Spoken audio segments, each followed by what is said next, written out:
I remember the first book I attempted to write. I was 13. My parents gifted me a laptop and I typed away. I wrote for days, sharing the secrets of my characters and making them come alive. Then my laptop crashed and I lost the story forever. It was like my characters never existed. Their stories never made public. From that young age, I knew two things. I was born to be a storyteller and I wanted my stories to be told. Whenever I wrote, I healed. One story I've shared is my story of being an American-born woman who underwent female genital cutting, FGC, in India when I was 7 years old. I've been telling this story for years now, in different formats geared towards different audiences. Yet my talking about it made things difficult for my parents.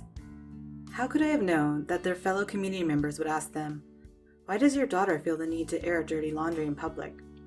Or that conservative news outlets would seize upon my experience and say, "See, look what happens when we let Muslims into the United States." But I had to go public.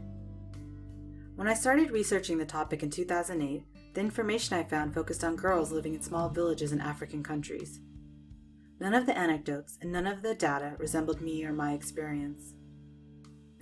I wondered how cutting could have continued for centuries in my culture, in so many cultures not mentioned in the research.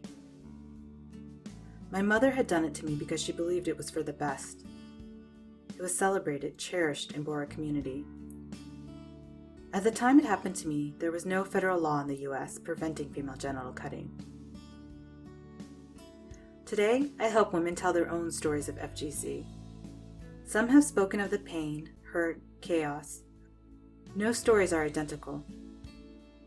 Whether they've shared their stories publicly, their names listed or anonymously, I have found that as it was for me, it is true for them. They are healing and helping others find the strength to share their own experiences with cutting. And as more and more women have been talking about it, and even more women are coming out and publicly talking about it. We're seeing this in India, we're seeing this in the US. The day I spoke at the UN, my aunts revealed to me that they chose not to have it done to their daughters, yet pretended they had to avoid being shamed by their community. In silence, there is isolation, a sense that FGC doesn't exist or isn't a problem. Storytelling shatters that silence.